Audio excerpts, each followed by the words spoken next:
Keinformasi lainnya, Saudara, Wakil Ketua DPR Sufmi Dasko Ahmad kembali menyambangi Bursa Efek Indonesia pada Selasa pagi tadi. Dalam kunjungannya, Dasko tegaskan pihaknya ingin memastikan investor tetap percaya pasar saham Indonesia dan tidak menarik dananya keluar dari bursa domestik.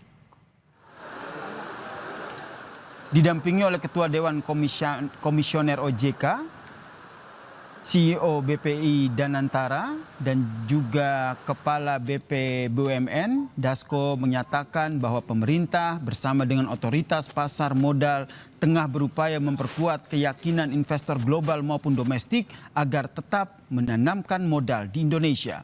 Selain investor asing, Dasko juga menyoroti perkembangan investor retail yang terus bertambah dalam beberapa tahun terakhir. Ia menyebut peningkatan jumlah investor lokal harus dibarengi dengan regulasi yang memberikan rasa aman dan juga nyaman.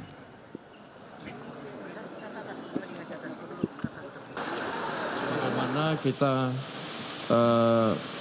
meyakinkan untuk menguatkan investor global yang akan masuk di bursa dan sedang di bursa, tetapi juga tadi kami juga banyak berdiskusi bagaimana kemudian investor retail yang ada terus tumbuh dan berkembang. Pertumbuhan investor lokal atau retail terus bertambah, dan itu kemudian dengan fundamental yang ada kita yakin dan percaya bahwa bursa kita ke depan akan semakin kuat.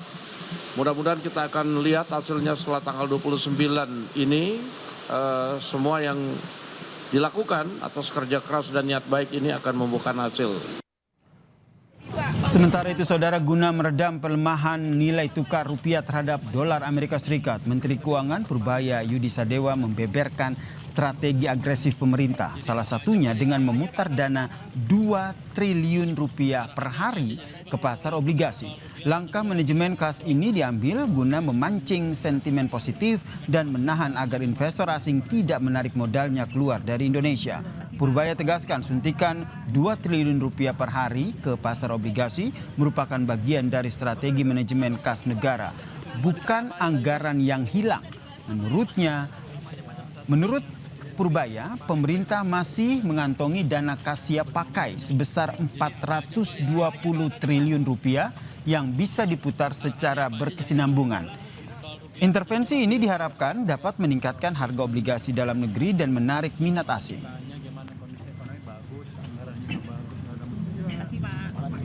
Yang masuk ke bond market itu dananya berapa ya Pak? Setiap hari? Pengen tahu aja lah. Saya minta masuk 2 triliun setiap hari. Dananya dari mana aja bagi Pak pos anggaran apa? Kan kita masih punya beberapa tempat kan. Jadi kan hanya cash management aja, jadi nggak masalah. Kan uangnya nggak hilang. Cuma diputar aja supaya ada sedikit sentimen positif di pasar obligasi. Biasanya kalau sentimen positif di situ, biasanya asing juga ikut masuk dan rupiah cenderung terkendali karena uangnya nggak keluar lagi.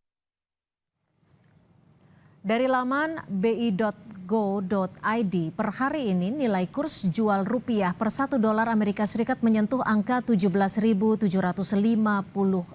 rupiah. Angka ini, Saudara, naik 200 rupiah dari kurs jual dolar AS pada 18 Mei yang mencapai 17.583 rupiah.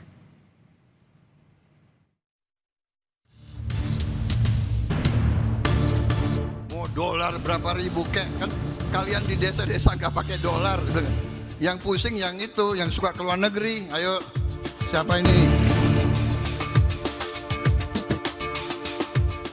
Komisi 2 DPR mengkritisi kinerja Bank Indonesia di tengah merosotnya nilai tukar rupiah terhadap dolar Amerika Serikat yang menyentuh harga lebih dari 17.700 rupiah per 1 dolar AS.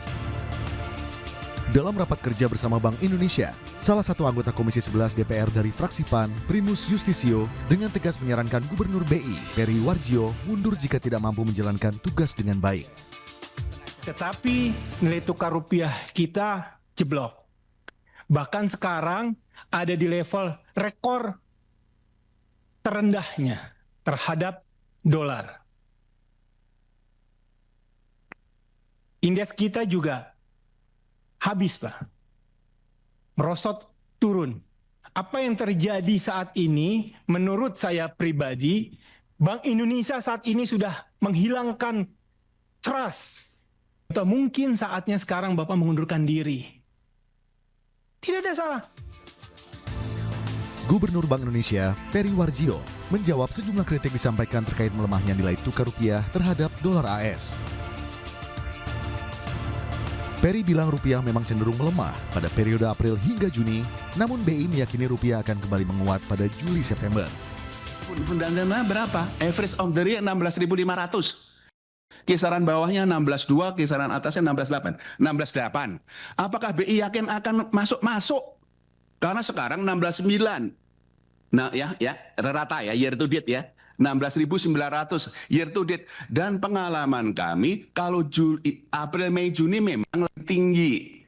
Nanti kalau Juli, Agustus akan menguat. Sehingga the whole year kami masih meyakini nilai tukar akan di dalam kisaran 16.2, 16.8. Ekonom Peri Latuhihin menilai nilai tukar rupiah terhadap dolar Amerika Serikat sangat tergantung pada mekanisme pasar. Ferry bilang melemahnya rupiah terhadap dolar bisa menjadi gambaran terhadap kondisi ekonomi. Ini mau naikin suku bunga, jebol nanti indeks harga saham gabungan. Nggak ada instrumen satupun untuk memitigasi dolar. Market kan tidak bodoh. Mereka buang saham, mereka sekarang beli dolar. Itu buktinya bahwa ekspektasi ke depan ekonomi kita tidak baik-baik saja. Seperti yang dikatakan oleh Purbaya, ini untuk sementara katanya tekanan ini. Dari kemarin dibilang sementara. Jadi kapan habisnya sementara ini? Kan terus-terusan orang beli dolar. Rupiah terus bertengger di level 17.000 sejak awal April 2026 dan belum menunjukkan penguatan. Angkanya makin menjauh dari target asumsi makro anggaran pendapatan dan belanja negara 2026 yang dipatok di level Rp16.500 per dolar AS. Tim Liputan, Kompas TV.